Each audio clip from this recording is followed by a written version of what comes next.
నా పెళ్ళికాక ముందు అమ్మ ఇలా ఎండాకాలంలో చింతపండు విత్తనాలు తీయాలన్నా, మిరపకాయలు తొడియాలు తీయాలన్నా, రామ్మ నువ్వు కూడా వస్తే కొంచెం పని తొందరగా అయిద్దని నన్ను పిలిచేది. కాదు అనేదాన్ని కాదులే కానీ వెళ్ళి 5 నిమిషాలు ఆ పని చేసిన తర్వాత అబ్బా ఎంతసేపు కూర్చోవాలి ఇక్కడ అనిపించి ఏంటంటే చేతులు నొప్పుడుతున్నాయి, చేతులకి సూది గుచ్చుకుంటున్నాయి. అంటే చింతపండు పెద్ద సూదులతో దబ్బనాలతో తీస్తారు కదా ఎత్తులు, సూదులు గుచ్చుకుంటున్నాయి అని పని తప్పించుకొని యువతలకు వచ్చేవాళ్ళు. పని అయితే చెయ్యం కానీ అమ్మ చింతపండు నుంచి విత్తనాలు తీస్తుంటే ఆ విత్తనాలు సేకరించి పేర్లు రాయటం, ఆటలాడుకోవటం వీటికైతే ఏ బోరు కొట్టదు.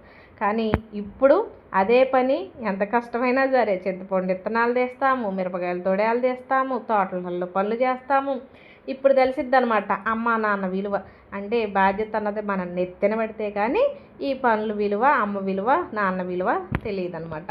ఇక చింతపండు తెప్పించారండి ఒక 10 కేజీలు. ఇంటి దగ్గర డాబా పైన ఎండబెడితే కోతులతో ఇబ్బంది అవుతుందని తోటలోకి తీసుకొచ్చాం. మధ్యాహ్నం పూట ఎండ బాగా వస్తుంది, తోటలో ఏం పనులు చేయం కాబట్టి ఈ చింతపండు విత్తనం తీసుకుంటా కూర్చున్నా. ఇక 10 కేజీల చింతపండు అంటే నా ఒక్కదానికి కాదు, మిరపకాయలు ఒకటి, చింతపండు ఒకటి, అమ్మ వాళ్ళకి మాకు సరిపోను తెప్పిస్తాం. చాలామంది చింతపండు ఆరోగ్యానికి మంచిది కాదు, గ్యాస్ ట్రబుల్ వస్తుందని మామిడికాయలు ఎండబెట్టి పొడి చేసి పులుపు కోసం కూరలో వాడుతున్నారు. కానీ ఎందుకో నాకు ఆ టేస్ట్ నచ్చట్లా, అందుకే ఈ చింతపండే వాడుతున్నాను.